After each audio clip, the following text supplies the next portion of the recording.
Are Chameleon Stalkers any good in patch 5.1? Now, the rule of thumb is simple. They're great for Oxyotl, they're niche otherwise. That's not to say bad, but definitely a different flavor. Let's toss some flour onto them so we can take a closer look. Until the next sprinkle. Recruit for 600 gold and 150 upkeep.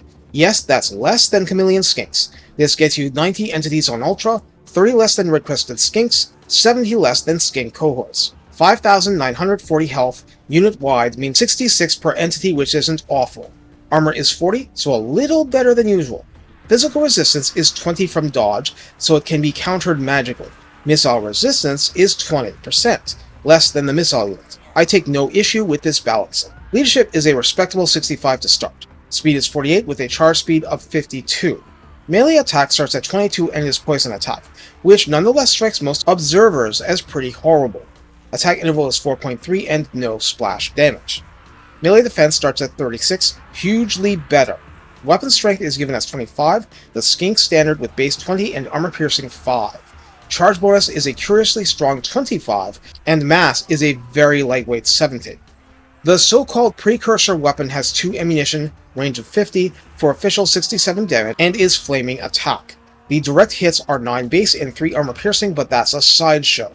More importantly, each hit has a detonation radius of 2 and does 21 base, 7 armor piercing, with an arrow-like trajectory. So this is murder on a heavily packed unit of dryads in theory, but shields of skeleton warriors for Tomb Kings won't do much to help. Reload time is only 6, so this vanishes shockingly fast. Total accuracy is a generous 30, calibration distance equal to base range of 50, calibration area 3, so it's not quite as pinpoint as it may have been back at introduction, because I remember how a few units could murderize an Elven Mage hero. There's a small penetration cap, but, well, that just delays the explosion a little.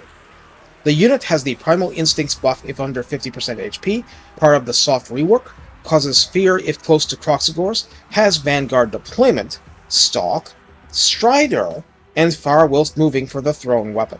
To recap the redline skills, Skirmisher is plus 6 melee defense at 3 pips, plus 12% weapon strength, and plus 8% missile strength at the same time. Spawnkin gives rank 7 Stalkers plus 5 leadership, plus 5 melee defense, and plus 15% missile resistance. I'll put up the tech tree buffs common to Skinks in the non-Oxyotl factions briefly. So how do we use the Stalkers? With redline investment and the proper techs, you essentially have a 90 entity default, 20 physical resistance, 35% missile resistance tarpit unit with restrained killing power, but poisoning the enemy non-stop in melee. They're strongly relying on other parts of your roster to help put in the final blows, be it by spell, by dino, or by hero with a big, heavy object.